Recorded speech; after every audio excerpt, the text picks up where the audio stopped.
Keby som ťa náhodou podviedol, ostala by si so mnou? Či by som s tebou ostala? No jasné. Fakt? Samozrejme, že by som ostala. To je od teba pekné. To máš tak miluješ? Jasné. Veď spolu žijeme.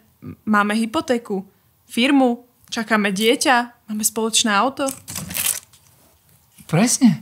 Takže jasné, že by som s tebou ostala. Až do konca tvojho tragicky veľmi krátkeho života. Až by si jedného dňa záhadne zmizol. Žiadny dôkaz. Žiadne stopy po noži, ktorým ťa podrežem v spánku.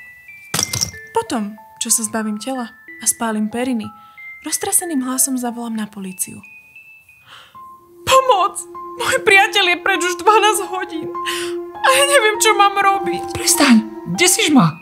A tým, že sme influenceri, o nás bude písať každé médium. Refresher, Topky, Started Up, Markíza. A potom pôjdem do telky. Urobím pár rozhovorov, kde budem prosiť. Prosím, len sa mi vráť domov. Keď má niekto nejaké informácie, nech sa ozve. Kam pozeráš? A keď mi ľudia začnú hovoriť, že je čas posunúť sa ďalej, poviem nie! Každú chvíľu tými dverami môže vojsť a vrátiť sa ku mne. Objať ma a dať mi pusu. Dosť, Sara, prestaň! A potom prejde dlhá doba. Naozaj dlhá.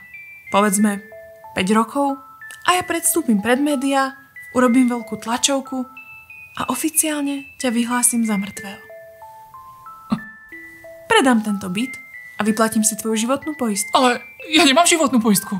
Máš. Podpísala som ju za teba pred rokom. Čo?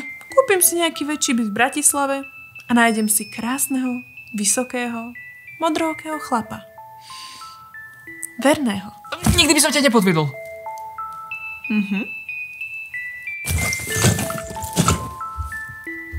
Kam ideš?